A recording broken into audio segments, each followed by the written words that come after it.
Subtítulo 5: Devo interromper meu relato do crescimento interno da psicanálise e voltar-me para sua história externa.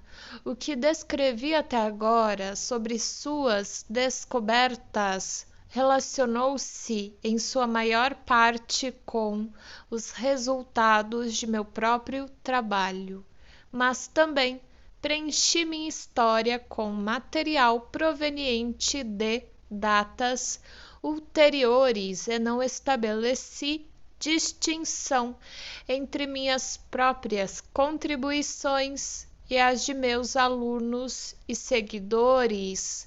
Por mais de 10 anos, após o afastamento de Breuer, não tive seguidores. Fiquei completamente isolado.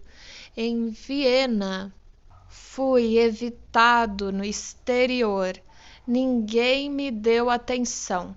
Minha interpretação de sonhos, vinda a lume em 1900, mal foi objeto de críticas nas publicações técnicas.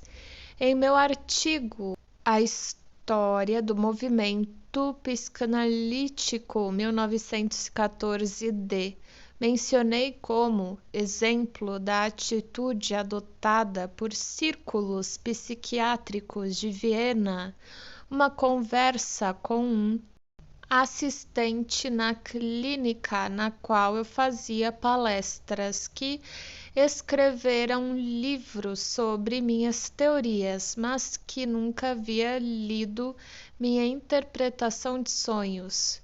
Haviam-lhe dito na clínica que não valia a pena. O homem em questão, que depois veio a ser professor, chegou ao ponto de repudiar meu relato da conversa e de lançar dúvidas em geral sobre a exatidão de minha memória. Só posso dizer que sustento todas as palavras do relato que então fiz, logo que percebi a natureza inevitável daquilo com que me defrontara.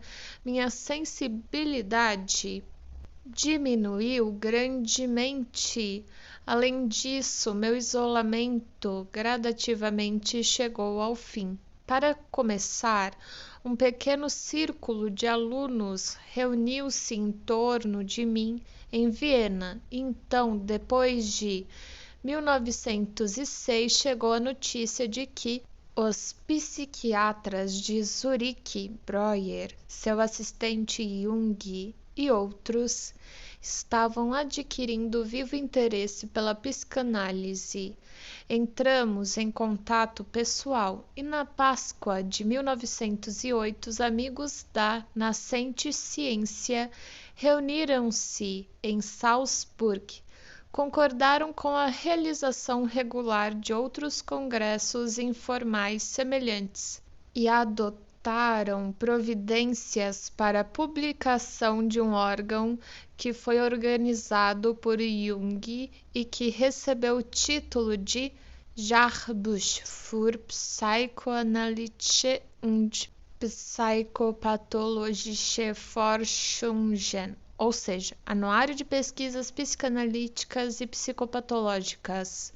Veio a lume sob a minha direção e a de Breuer, deixando de ser publicado no início da Primeira Guerra Mundial, ao mesmo tempo que os psiquiatras suíços ingressavam no movimento. O interesse pela psicanálise começou também a ser despertado em toda a Alemanha, tornando-se tema de grande número de comentários escritos e de vivos debates em congressos científicos, mas sua acolhida em parte alguma foi amistosa ou mesmo benevolentemente neutra. Após travar o mais leve conhecimento com a psicanálise, a ciência alemã estava coesa para rejeitá-la. Mesmo hoje, é-me naturalmente impossível prever o julgamento final da posteridade alteridade sobre o valor da psicanálise para a psiquiatria, a psicologia e as ciências mentais em geral, mas imagino que, quando a história da fase em que vivemos vier a ser escrita, a ciência alemã não terá motivo para orgulhar-se daqueles que a representaram. Não estou pensando no fato de que rejeitaram a psicanálise ou na forma incisiva como fizeram. Ambas essas coisas eram facilmente inteligíveis, eram de se esperar e, de qualquer maneira, não lançaram descrédito algum sobre o caráter dos adversários da análise, mas pelo grau de arrogância que demonstraram pelo seu desprezo sem consciência da lógica e pela aspereza e falta de gosto dos seus ataques, não poderia haver desculpa alguma. Poder-se-á dizer que a infantilidade de minha parte dar livre curso a tais sentimentos depois de transcorridos 15 anos, nem o faria, a menos que tivesse algo mais a acrescentar. Anos depois, durante a Grande Guerra, quando uma coorte de inimigos fazia contra a nação alemã a acusação de barbarismo, acusação que resume tudo o que escrevi acima, ela não o bastante feriu profundamente, de modo a sentir que minha própria experiência não me permitiria contradizê-la. Um dos meus antagonistas vangloriava-se de silenciar seus pacientes logo que começavam a falar sobre qualquer coisa de natureza sexual. E evidentemente pensava que essa técnica lhe dava o direito de julgar o papel desempenhado pela sexualidade na etiologia das neuroses. Foram as resistências emocionais tão facilmente explicáveis pela teoria psicanalítica que era impossível ter sido conduzido erroneamente por elas. Parecia-me que o principal obstáculo estava no fato de que meus adversários consideravam a psicanálise como um produto da minha imaginação especulativa e não estavam dispostos a crer no trabalho longo, paciente e imparcial que fora dedicado à sua elaboração, visto que, na opinião deles, a análise nada tinha a ver com a observação ou a experiência. Acreditavam que eles próprios estavam justificados em rejeitarem-na sem experiência. Outros ainda, que não se sentiam tão fortemente convencidos disso, repetiam em sua resistência a manobra clássica de não olhar pelo microscópio, a fim de evitar ver o que haviam negado. É notável realmente quão incorretamente as pessoas agem quando são obrigadas a formar um julgamento próprio sobre algum novo assunto. Durante anos, foi-me dito por críticos benevolentes, entre aspas, travessão, e ainda hoje ouço a mesma coisa, travessão, que a psicanálise está certa até tal e tal ponto, mas que aí ela começa a exagerar e a generalizar sem justificativa. E sei que, embora nada seja mais difícil do que decidir onde tal ponto se encontra, esses críticos algumas semanas ou alguns dias antes ignoravam inteiramente o assunto. O resultado da anátema oficial contra a psicanálise foi que os analistas começaram a ficar mais coesos. No segundo congresso, realizado em Nuremberg, em 1910, constituíram-se por propostas de Ferenczi em uma associação psicanalítica internacional dividida em grande número de sociedades locais, mas com um presidente comum.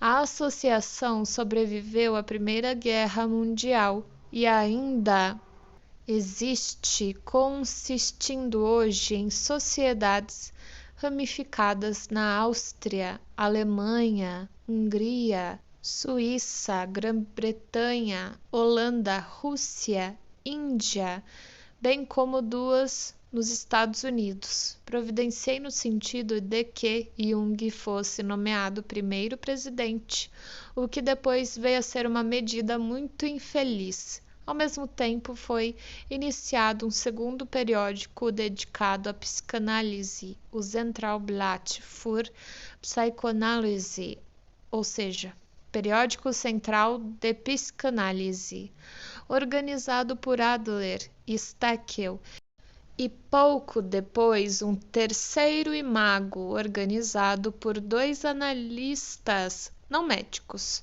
Sachs e Henck, e destinado a tratar da aplicação da psicanálise às ciências mentais. Logo depois, Breuer publicou um artigo em defesa da psicanálise, embora fosse um alívio encontrar dessa vez honestidade e lógica direta tomando parte na pendência, não pude sentir-me inteiramente satisfeito com o ensaio de Breuer. Ele procurava com demasiada ansiedade uma aparência de imparcialidade, nem constituía uma questão de acaso ser a ele que nossa ciência deve o valioso conceito de ambivalência. Em artigos ulteriores, Breuer adotou tal atitude crítica em relação à estrutura teórica da análise e rejeitou ou lançou dúvidas sobre tais pontos essenciais dela, que eu não podia deixar de perguntar a mim próprio com assombro o que poderia restar para ele admirar. Contudo, não somente externou ele subsequentemente os fortes apelos em favor da psicologia profunda, como baseou nela seu estudo abrangente de esquizofrenia. Breuer, 1911. Não bastante, Breuer não continuou por muito tempo membro da Associação Psicanalítica Internacional, exonerando-se da mesma como resultado de desentendimento com Jung.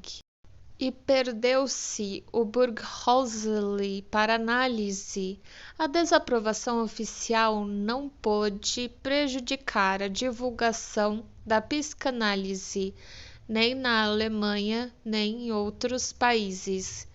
Em outra parte, 1914 acompanhei as fases de seu crescimento e dei os nomes daqueles que foram seus primeiros representantes. Em 1909, Stanley Hall convidou Jung e a mim para irmos aos Estados Unidos visitar a Clark University, Worcester, Mass., da qual era ele presidente, e passar uma semana pronunciando conferências em alemão nas comemorações do 20º aniversário de fundação daquela entidade.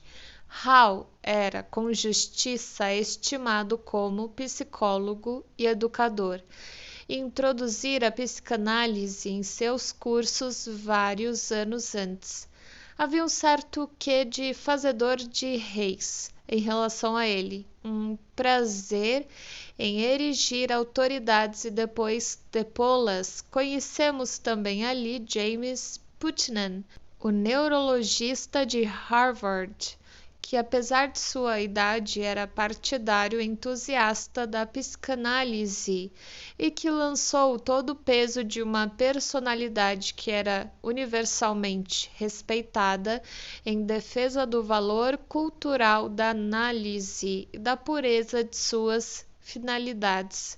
Era um homem estimável no qual, como reação contra uma predisposição à neurose obsessiva, predominava uma tendenciosidade ética, e a única coisa inquietante nele era sua inclinação para vincular a psicanálise a um sistema filosófico particular e para fazer delas serva de objetivos morais.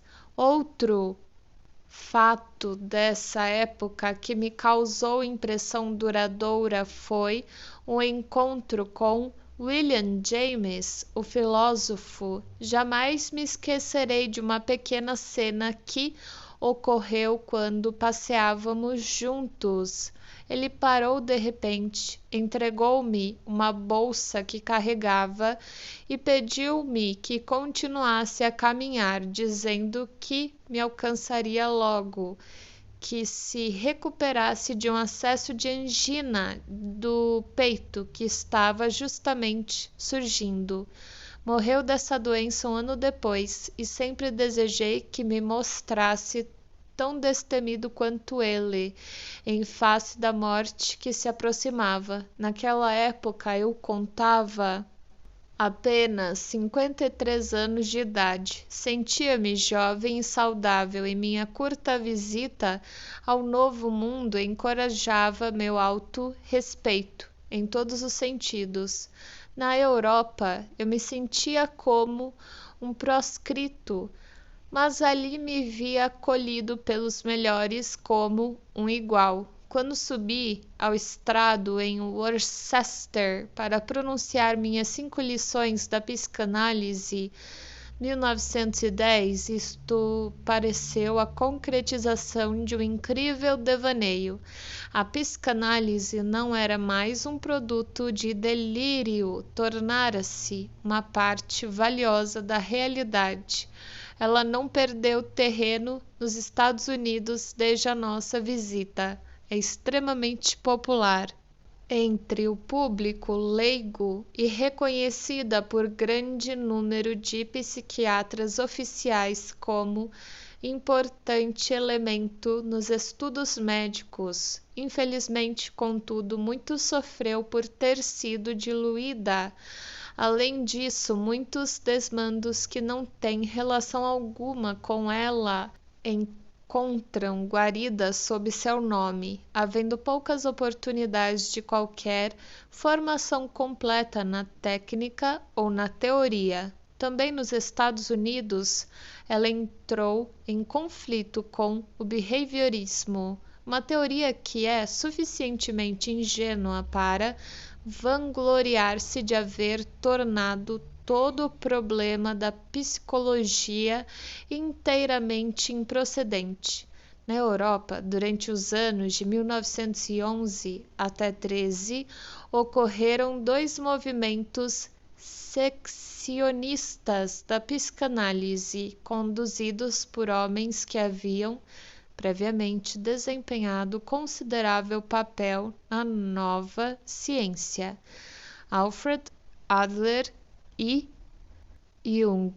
Ambos os movimentos pareceram altamente ameaçadores e rapidamente obtiveram grande número de adeptos. Contudo, sua força estava não em seu próprio conteúdo, mas na atenção que ofereciam de estar libertados do que se julgava como os achados repelentes da psicanálise, muito embora seu material real não fosse mais rejeitado. Jung tentou dar aos fatos da análise uma nova interpretação de natureza abstrata, impessoal e não histórica, e assim esperava escapar da necessidade de reconhecer a importância da sexualidade infantil e do complexo edipiano, bem como da necessidade de qualquer análise da infância. Adler parecia afastar-se ainda mais da psicanálise. Repudiou inteiramente a importância da sexualidade. Remeteu à formação tanto do caráter quanto das neuroses unicamente ao desejo dos homens pelo poder e à necessidade de compensarem suas inferioridades constitucionais. Lançou todas as descobertas psicológicas aos ventos, mas O que ele rejeitara forçou sua volta ao seu sistema fechado sob outras designações. O protesto masculino dele não passa da repressão injustificavelmente sexualizada. A crítica com que os dois heréticos se defrontaram foi branda. Eu apenas insisti que tanto Adler como Jung deixassem de descrever suas teorias como psicanálise. Após um espaço de 10 anos, pôde-se afirmar que ambas as tentativas contra a psicanálise foram desfeitas, sem provocar qualquer dano. Se uma comunidade basear-se no consenso sobre alguns pontos cardeais, é evidente que as pessoas que abandonaram esse terreno comum deixarão de pertencer ao mesmo. Contudo, a secessão de antigos discípulos muitas vezes tem sido trazida à baila contra mim, como sinal de minha intolerância, ou tem sido considerada como prova de certa fatalidade especial que paira sobre mim. Constitui resposta suficiente ressaltar que, em contraste com aqueles que me abandonaram, como Jung, Adler, Steckel e alguns outros, existe grande número de pessoas como Abraham, Eitingon, Ferenczi, Henk, Jonas, Brill, Sachs, Pfister, Van Emden, Hayek e outros, que trabalham comigo há uns 15 anos em leal colaboração, em sua maior parte numa amizade sem desfalecimentos. Mencionei apenas os mais antigos dos meus discípulos, que já se projetaram por si mesmos na literatura da psicanálise. Se omiti outros, isto não deve ser considerado como um descuido, e na realidade, entre aqueles que são jovens e que se associaram a mim ultimamente, encontram-se talentos nos quais se podem depositar grandes esperanças. Mas penso que posso afirmar em minha defesa que um homem intolerante, dominado por uma crença arrogante em sua própria infalibilidade, jamais teria sido capaz de conservar seu domínio sobre um número tão vasto de pessoas intelectualmente eminentes, mormente se tivesse a seu dispor tão poucas atrações práticas quanto eu possuía. A guerra mundial que dissolveu tantas outras organizações nada pôde fazer contra a nossa International. A primeira reunião após o conflito realizou-se em 1920, em Haia, em terreno neutro. Era comovedor ver quão hospitaleiramente os holandeses davam as boas-vindas aos súditos famintos e empobrecidos dos estados europeus. E creio que esta foi a primeira ocasião em um mundo arruinado que ingleses e alemães se sentaram à mesa para o debate amigável de interesses científicos. Tanto na Alemanha como nos países da Europa Ocidental, a guerra havia, na realidade, provocado interesse pela psicanálise. A observação das neuroses de guerra havia finalmente aberto os olhos da profissão médica para a importância da psicogênese em perturbações neuróticas, e algumas das nossas perturbações psicológicas, tais como o ganho proveniente da doença e a fuga para a doença, rapidamente se tornaram populares. O último congresso antes do colapso alemão, realizado em Budapeste em 1918, contou com representantes oficiais dos governos aliados das potências europeias centrais, havendo concordado com a criação de centros psicanalíticos para o tratamento de neuroses de guerra. Mas esse ponto jamais foi alcançado. De maneira semelhante, também os planos abrangentes elaborados por um dos nossos principais membros, o Dr. Anton von Freuden, para o estabelecimento em Budapeste de um centro para estudo analítico e tratamento, malograram como resultado das convulsões políticas que se seguiram logo depois e da morte prematura do seu autor, insubstituível.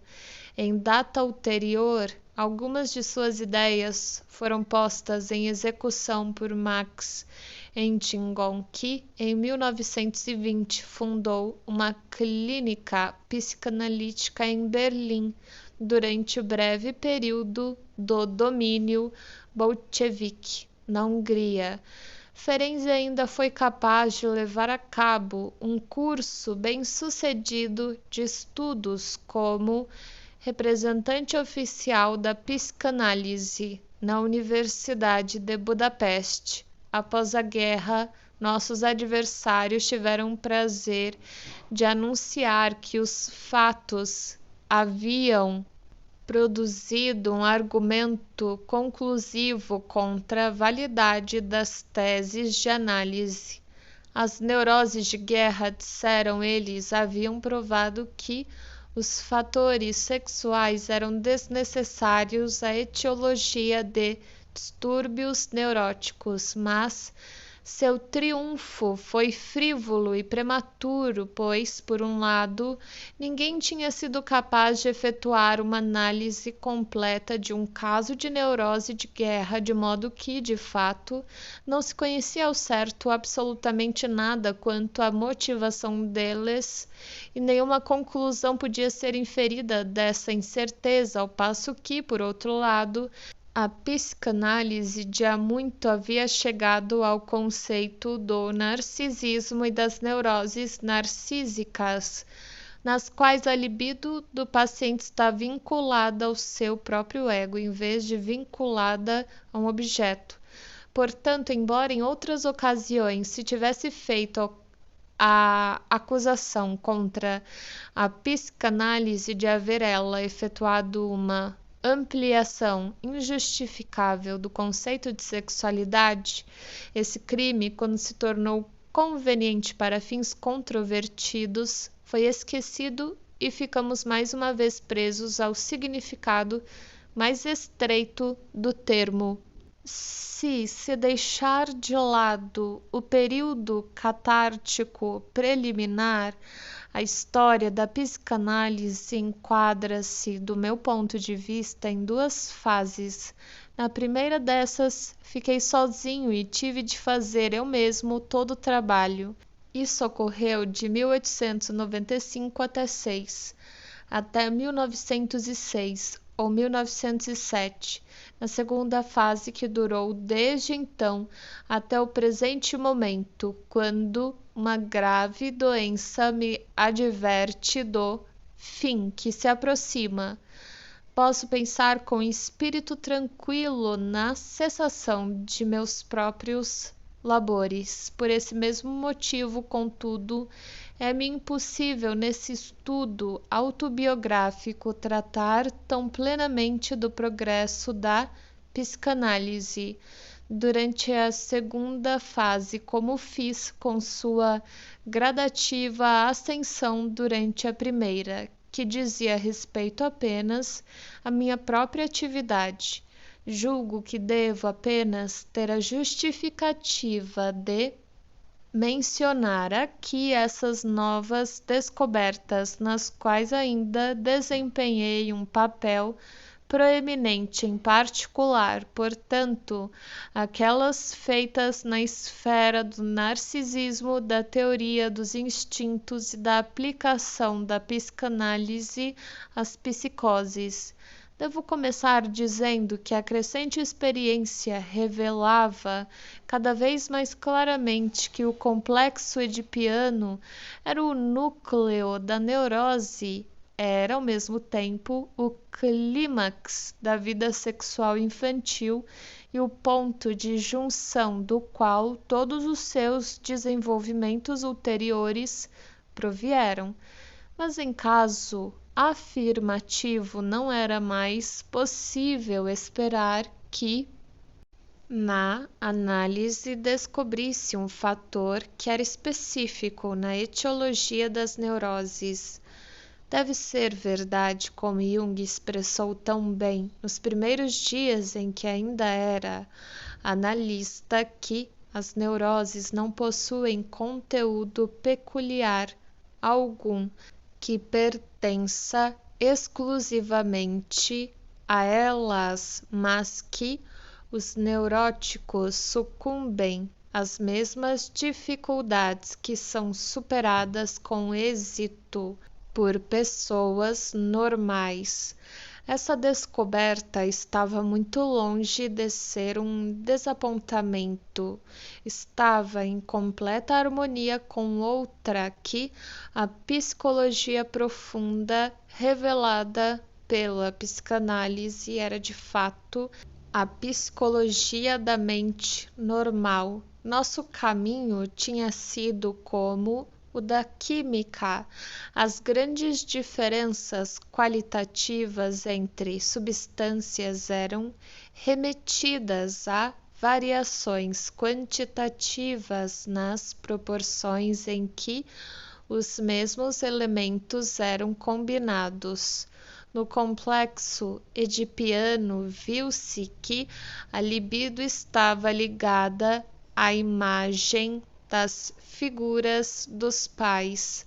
Antes, porém, houve um período no qual não havia tais objetos. Seguiu-se a partir desse fato o conceito de fundamental importância para a teoria da libido, de um estado no qual a libido do indivíduo preenchia seu próprio ego e tinha este por seu objeto.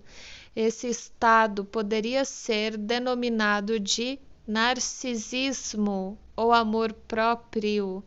A reflexão de um momento demonstrava que esse estado nunca cessa completamente.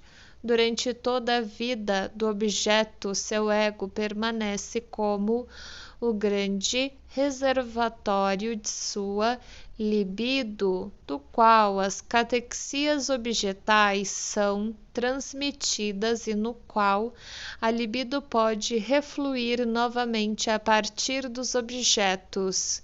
Assim, a libido narcísica está sendo constantemente transformada em libido objetal e vice-versa. Um excelente exemplo da extensão até a qual essa transformação pode ir é proporcionado pelo estado de estar apaixonado, quer de uma maneira sexual, quer sublimada, que vai ao ponto de envolver um sacrifício do eu, self, ao passo que até agora, ao considerar-se o processo de repressão, somente se dispensou atenção ao que foi reprimido. Essas ideias tornaram possível formar uma estimativa correta das forças de repressão também. Fora dito que a repressão era posta em ação pelos instintos de autopreservação, que atuam no ego, os instintos do ego, e que fazia com que ela se relacionasse com os instintos libidinais, mas, visto que os instintos de autopreservação foram então reconhecidos como também sendo de natureza libidinal, como sendo libido narcísica. O processo de repressão foi encarado como um processo que ocorre dentro da própria libido. A libido narcísica opunha-se à libido objetal, o interesse da auto... Aí tá escrito predefendia-se. Acho que é isso, pode ser um erro aqui dessa versão. Contra as exigências do amor objetal e, portanto, contra as exigências da sexualidade no sentido mais estreito também. Não há necessidade mais premente na psicologia do que de uma teoria dos instintos firmemente alicerçada, sobre a qual talvez então fosse possível formular outros pontos. Contudo, nada disto existe, e a psicanálise é impelida a enviar esforços especulativos no sentido de tal teoria. Ela começou por traçar um contraste entre os instintos do ego, os instintos da autopreservação, a fome, e os instintos libidinais, o amor, mas depois o substituiu por um novo contraste entre a libido narcísica e a libido objetal. Isto claramente não foi a última palavra sobre o assunto. Pareceu que considerações biológicas tornaram impossível continuar-se satisfeito com a existência de apenas uma única classe de instintos. Nas obras de meus anos mais recentes, além do Princípio de Prazer, 1910G, Psicologia de Grupo e Análise do Ego, 1921C, e O Ego e o Id, 1923B, dei livre rédea à inclinação que reprimi por tanto tempo para a especulação, e também considerei uma nova solução do problema dos instintos. Combinei os instintos para a autopreservação e para a preservação da espécie sob o conceito de Eros e contrastei com ele um instinto de morte ou destruição que atua em silêncio. O instinto em geral é considerado como uma espécie de elasticidade das coisas vivas, um impulso no sentido da restauração que outrora existiu, mas que foi conduzida a um fim por alguma perturbação externa. Esse caráter essencialmente conservador dos instintos é exemplificado pelos fenômenos da compulsão de repetição. O quadro que a vida nos apresenta é o resultado da ação simultânea e mutuamente oposta de Eros e do instinto de morte. Resta ver se essa interpretação virá a ser útil, embora surgisse do desejo de fixar algumas ideias teóricas mais importantes da psicanálise. Vai muito além da psicanálise. Já ouvi dizer várias vezes em tom de desprezo que é impossível aceitar seriamente uma ciência cujos conceitos mais gerais se ressentem de exatidão, como os da libido e do instinto na psicanálise.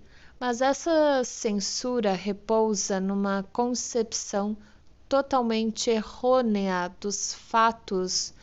Conceitos básicos claros e definições vivamente traçadas somente são possíveis nas ciências mentais, até o ponto em que as segundas procuram ajustar uma região de fatos no arcabouço de um sistema lógico.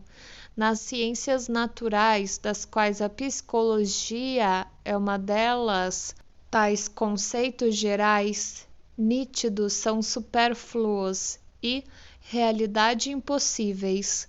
A zoologia e a botânica não partiram de definições corretas e suficientes de um animal e de uma planta. Até hoje, a biologia foi incapaz de dar qualquer significado certo ao conceito da vida. A própria física realmente jamais teria feito qualquer progresso se tivesse tido de esperar até que os seus conceitos de matéria, força, gravitação e assim por diante houvessem alcançado grau conveniente de clareza e precisão. As ideias básicas ou os conceitos mais gerais em qualquer das disciplinas da ciência sempre ficam determinados no início e somente são explicados para começar, mediante referência ao domínio dos fenômenos de que se originaram. É somente por meio de uma análise progressiva do material de observação que podem ser tornados claros e podem encontrar um significativo e consistente. Sempre julguei grave injustiça que as pessoas se tenham recusado a tratar a psicanálise como qualquer outra ciência. Essa recusa encontrou expressão no levantamento das mais obstinadas objeções. A psicanálise era constantemente censurada pela sua falta de completamento e insuficiência, embora seja claro que uma ciência baseada na observação não tem nenhuma outra alternativa senão elaborar seus achados de forma fragmentária e solucionar seus problemas passo a passo.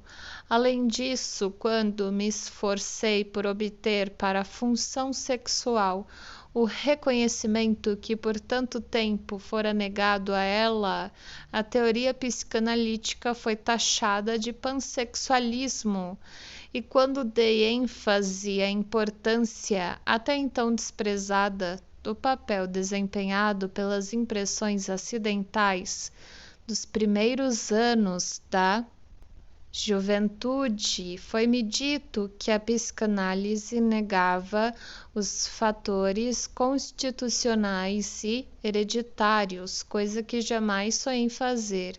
Era um caso de contradição a qualquer preço e por quaisquer métodos. Eu já fizera tentativas, em fases mais antigas do meu trabalho, para chegar a alguns pontos de vista mais gerais com base na observação psicanalítica. Em um curto ensaio, Formulações sobre os dois princípios do funcionamento mental, 1911b, chamei a atenção, e não havia naturalmente nada de original nisso, para o domínio do princípio de prazer-desprazer na vida mental e para o seu deslocamento pelo que é denominado de princípio de realidade. Posteriormente, em 1915, fiz uma tentativa para produzir uma metapsicologia. Com isso, eu queria dizer um método de abordagem de acordo com o qual todo processo mental é considerado em relação com 3 coordenadas, as quais eu descrevi como dinâmica, topográfica e econômica, respectivamente. E isso me pareceu representar a maior meta que a psicologia poderia alcançar. A tentativa não passou de uma obra incompleta.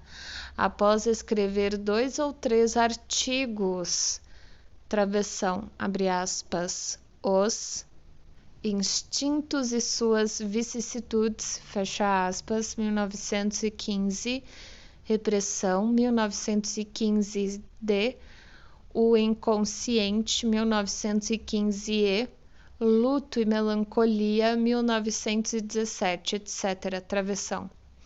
Fiz uma interrupção, talvez acertadamente, visto que o tempo para afirmações dessa espécie ainda não haviam chegado. Em meus mais recentes trabalhos especulativos, entreguei-me à tarefa de dissecar nosso aparelho mental com base no ponto de vista analítico dos fatos patológicos e o dividi em um ego, um id e um superego. O superego é o herdeiro do complexo edipiano e representa os padrões éticos da humanidade. Não gostaria de dar a impressão de que durante esse último período de meu trabalho voltei as costas à observação de pacientes e me entreguei inteiramente à especulação. Ao contrário, sempre fiquei no mais íntimo contato com o material analítico e jamais deixei de trabalhar em pontos detalhados de importância clínica ou técnica.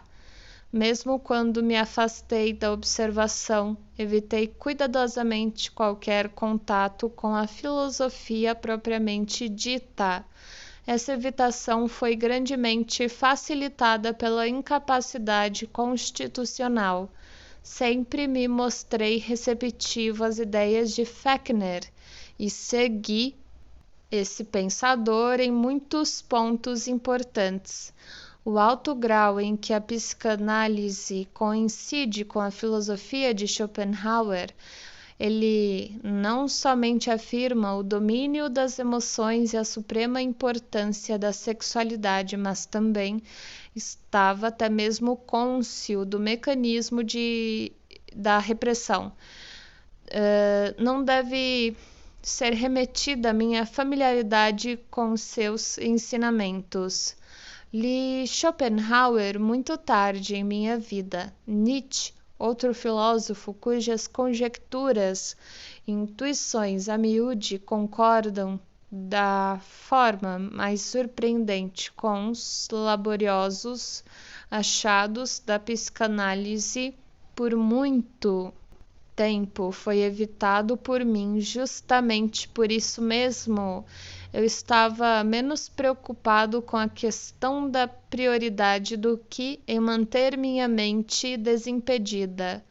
As neuroses foram o primeiro tema de análise e por muito tempo constituíram o único ponto. Nenhum analista podia duvidar que a clínica estava errada por isolar esses distúrbios da psicose e por vinculá-los às doenças orgânicas nervosas. A teoria das neuroses pertence à psiquiatria, sendo necessária uma introdução a ela. Parecia, contudo, que o estudo analítico das psicoses é impraticável devido à sua falta de resultados terapêuticos. Os pacientes mentais, em geral, não têm a capacidade de formar uma transferência positiva, de modo que o principal instrumento da técnica analítica é inaplicável aos mesmos. A transferência a miúde não se acha tão inteiramente ausente, mas pode ser utilizada até certo ponto, havendo a análise alcançado inegáveis êxitos com depressões clínicas ligeiras, modificações paranoides e esquizofrenias parciais. Pelo menos tem constituído benefício para a ciência. E o fato de que, em muitos casos, o diagnóstico possa oscilar por tempo bastante longo entre o assumir a presença de uma psiconeurose ou de uma demência precoce, pois as tentativas terapêuticas iniciadas em tais casos resultaram em valiosas descobertas antes que tivessem de ser interrompidas. mas a principal consideração nesse sentido é que muitas coisas que nas neuroses tiveram de ser buscadas nas profundidades são encontradas nas psicoses da superfície, visíveis a todos. Por esse motivo, os melhores temas para demonstração de muitas asserções da análise são proporcionados pela clínica psiquiátrica. Assim estava destinado a acontecer dentro de pouco tempo que a análise encontrasse seu caminho até os objetos da observação psiquiátrica. Muito cedo fui capaz, 1896, de estabelecer, em um caso de demência paranoide, a presença dos mesmos fatores etiológicos e dos mesmos complexos emocionais que nas neuroses. Jung, 1907, explicou alguns dos estereótipos mais enigmáticos em dementes, pondo-os em relação com históricos das vidas de pacientes. Breuer, 1906, demonstrou a existência em várias psicoses de mecanismos como aqueles que a análise havia descoberto em neuróticos. Desde então, os analistas jamais reduziam seus esforços no sentido de chegarem a uma compreensão das psicoses, especialmente desde que se tornou possível trabalhar com o conceito de narcisismo. Conseguiram, ora aqui, ora ali, ter uma visão além da barreira. O máximo, sem dúvida, foi alcançado por Abraham, 1912, em sua elucidação das melancolias. É verdade que nesse campo todos os nossos conhecimentos ainda não se transformaram em poder terapêutico, mas a simples vitória teórica não deve ser desprezada e podemos concentrar-nos em esperar pela sua aplicação prática. Em última análise, mesmo os psiquiatras não podem resistir à força convincente de seu próprio material clínico. No momento, a psiquiatria alemã vem passando por uma espécie de penetração pacífica por pontos de vista analíticos, embora declarem continuamente que jamais serão psicanalistas, que não pertencem à escola ortodoxa, nem concordam com seus exageros e, em particular, que não creem no predomínio do fator sexual. A maioria dos estudiosos mais jovens lança mão de uma peça ou outra da teoria analítica e a aplica a seu próprio modo ao material. Todos os indícios apontam para a proximidade de posteriores desenvolvimentos na mesma direção. Subtítulo 6. Agora contemplo à distância as reações sintomáticas que estão acompanhando a introdução da psicanálise na França, que por tanto tempo se mostrou refratária. Assemelha-se à reprodução de algo que já vive antes e, contudo, tem peculiaridades próprias. Objeções de incrível simplicidade são levantadas, como a de que a sensibilidade francesa é ofendida pelo pedantismo e crueza da terminologia psicanalítica. Não se pode deixar de recordar o imortal Chevalier Ricaut de la Merlinière de Lessing. Um outro comentário tem ressonância mais séria. Um professor de psicologia da Sorbonne não a julgava abaixo dele toda forma de pensamento da psicanálise, assim declarou ele, é incompatível com o genie latim.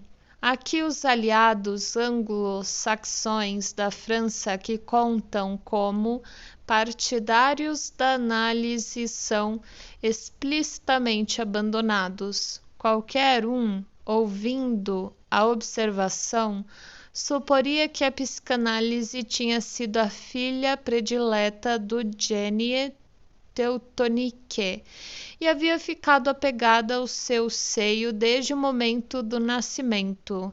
Na França, o interesse pela psicanálise começou entre os homens de letras. A fim de compreender isso, deve-se ter em mente que, desde a época em que foi escrita a Interpretação de Sonhos, a psicanálise deixou de ser um assunto puramente médico. Entre seu surgimento na Alemanha e na França está a história de suas numerosas aplicações a departamentos de literatura e estética, a história das religiões e a pré-história à mitologia, ao folclore, à educação e assim por diante. Nenhuma dessas coisas tem muito a ver com a medicina. De fato, é somente através da psicanálise que estão ligadas a ela. Não me cabe, portanto, entrar em grandes detalhes quanto a elas nestas páginas.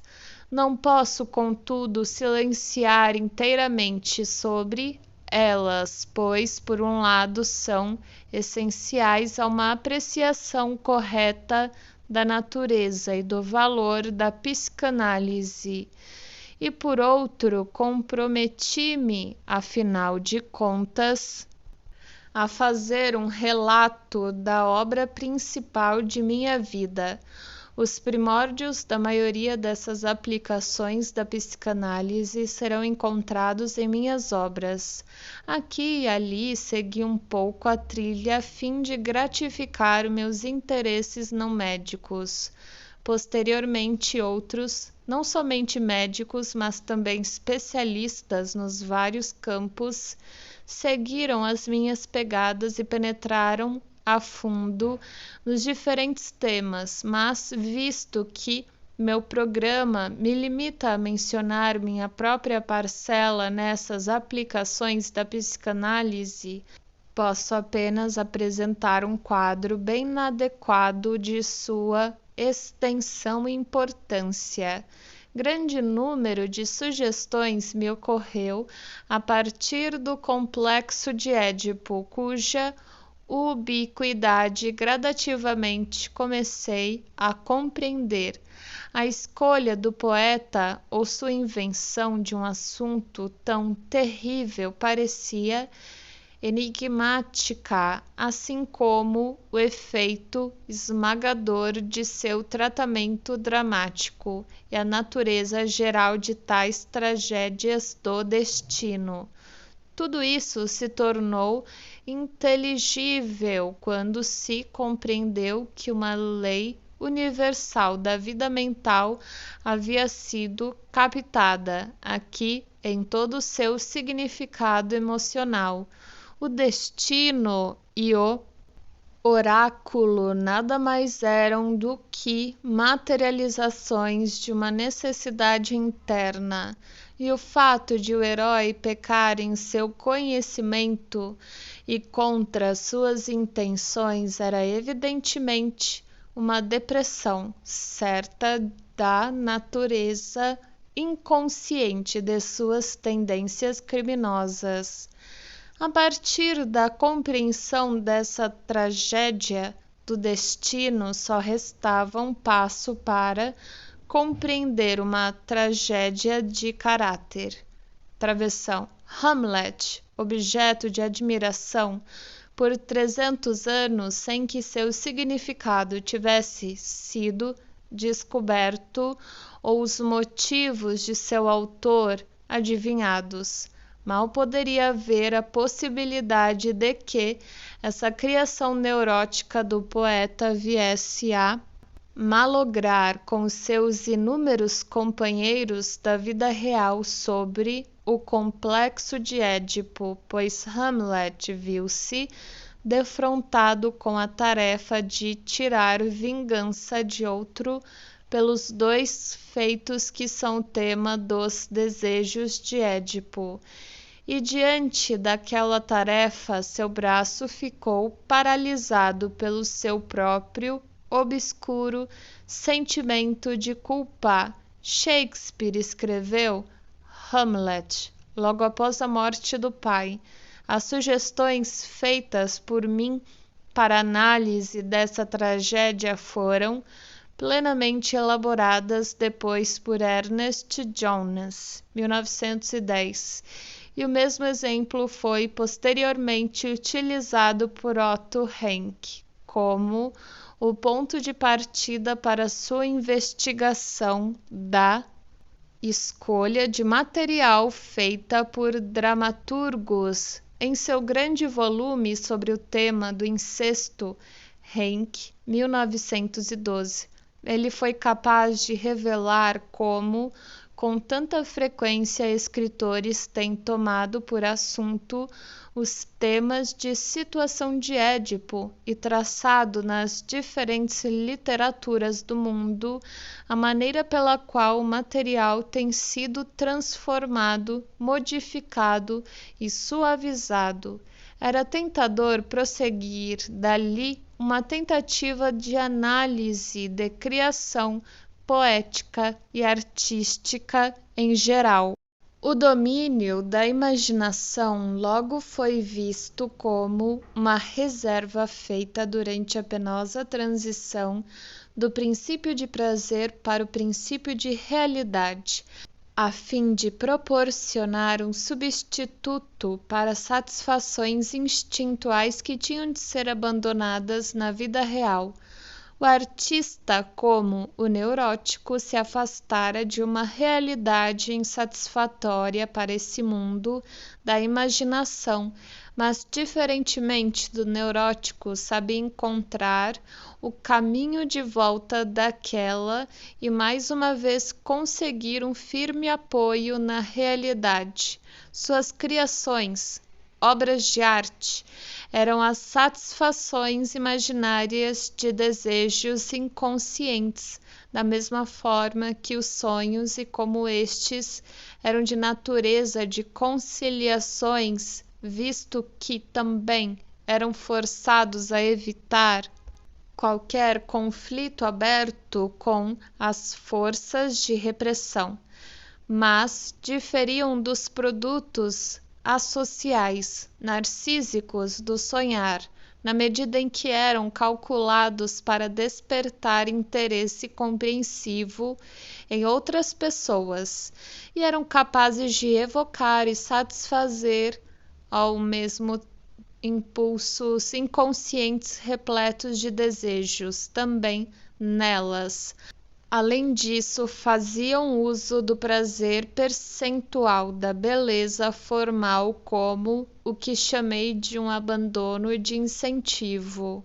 O que a psicanálise era capaz de fazer era tomar das inter-relações entre as impressões da vida do artista, suas experiências fortuitas e suas obras e, a partir delas, interpretar a constituição mental dele e os impulsos instintuais em ação nela, isto é, aquela parte dele que ele partilhava com todos os homens. Com esse objetivo em vista, por exemplo, fiz de Leonardo da Vinci o tema de um estudo 1910c, que se baseia numa única lembrança da infância relacionado por ele e que visa principalmente a explicar seu quadro de Santa Ana com a Madonna e o menino.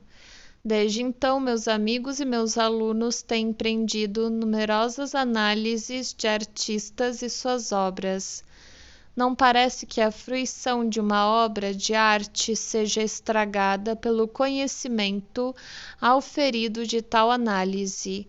O leigo talvez possa esperar demais da análise nesse sentido, pois deve-se admitir que ela não lança luz alguma sobre os dois problemas que provavelmente mais lhe interessam.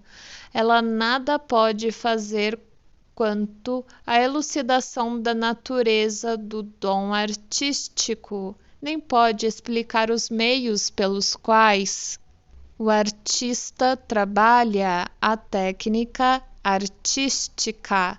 Fui capaz de demonstrar por um conto de W. Jensen, intitulado Gradiva, 1907, o qual não possui qualquer mérito específico por si mesmo, que os sonhos inventados podem ser interpretados da mesma forma que os reais e que os mecanismos inconscientes familiares a nós na elaboração onírica são assim também atuantes nos processos dos escritos imaginativos. Meu livro sobre jokes and their relation to the unconscious, 1905c, foi um tema secundário proveniente diretamente de A Interpretação de Sonhos. O único amigo meu interessado naquela época em meu trabalho observou-me que minhas interpretações de sonhos muitas vezes o impressionavam como sendo xistes. A fim de lançar alguma luz sobre essa impressão, comecei a pesquisar xistes e verifiquei que sua essência estava nos métodos técnicos neles empregados e que esses eram os mesmos que os meios utilizados na elaboração onírica, isto é, condensação, deslocamento, a representação de uma coisa pelo seu oposto ou por algo pequeno, e assim por diante. Isso conduziu a uma indagação econômica de origem do alto grau de prazer obtido ao ouvir-se um xiste, e a isso a resposta foi que tal se devia à suspensão momentânea do dispêndio de energia na maturidade da repressão, devido à atração exercida pelo oferecimento de um abono de prazer preliminar. Eu próprio atribuí um valor mais elevado a minhas contribuições à psicologia da religião, que começaram com o estabelecimento de marcante similitude entre as práticas religiosas ou ritual, 1907b, sem ainda compreender as ligações mais profundas. Descrevi a neurose obsessiva como uma religião particular distorcida e a religião como uma espécie de neurose obsessiva universal. Posteriormente, em 1912, a indicação convincente de Jung das analogias de amplas consequências entre os produtos mentais dos neuróticos e dos povos primitivos levou-me a voltar minha atenção para aquele assunto em 4 ensaios enfaixados num livro com o título de Totem e Tabu, 1912 e 1913. Mostrei que o horror do incesto era ainda mais acentuado entre as raças primitivas do que entre as civilizadas e dera lugar a medidas muito especiais de defesa contra ele. Examinei as relações entre as proibições tabus, a forma mais antiga na qual as restrições morais fazem seu surgimento e ambivalência emocional, e descobri sob o esquema primitivo do universo conhecido como animismo o princípio da superestimativa da importância da realidade psíquica, a crença na onipotência dos pensamentos, que está na raiz da magia também.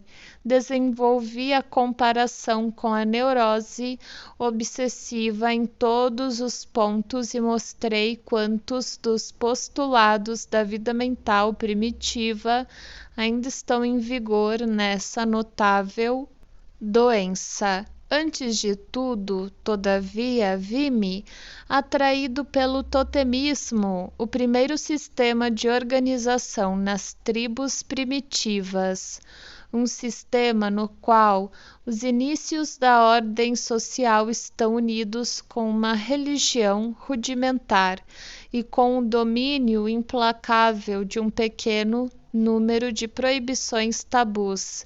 O ser reverenciado é, em última análise, sempre um animal do qual o clã também pode reivindicar ser descendente. Muitos indícios apontavam para a conclusão de que toda a raça, mesmo a mais altamente desenvolvida, havia outrora passado pela fase do totemismo. As principais fontes literárias de meus estudos nesse campo foram as conhecidas obras de Frazer, Totemism and Exogamy e The Golden Book, ou Bough, não sei como ler, é B-O-U-G-H. Um filão de valiosos fatos e opiniões, mas Frazer pouco realizou no sentido de elucidar os problemas do totemismo. Ele várias vezes alterara fundamentalmente seus pontos de vista sobre o assunto, e os outros etnólogos e pré-historiadores parecem estar em igual incerteza e discordância. Meu ponto de partida foi a impressionante correspondência entre as duas ordenações tabus do totemismo, não matar o totem e não ter relações sexuais com qualquer mulher do mesmo clã do totem, e os dois elementos do complexo de Édipo, livrar-se do pai e tomar a mãe como esposa. Vi-me, portanto, tentado a equacionar o animal totem com o pai, e de fato os próprios povos primitivos fazem isso explicitamente, honrando-o como o ancestral do clã. A seguir vieram em meu auxílio dois fatos da psicanálise. Uma feliz observação de uma criança feita por Ferenczi, 1929, que me permitiu referir-me a um retorno infantil do totemismo e a análise de fobias animais iniciais nas crianças, que tantas vezes revelaram que o animal era um substituto do pai, um substituto para o qual o medo ao pai, oriundo do complexo de Édipo, fora deslocado. Não me faltava muito para reconhecer o assassinato do pai como o núcleo do totemismo e o ponto de partida na formação da religião.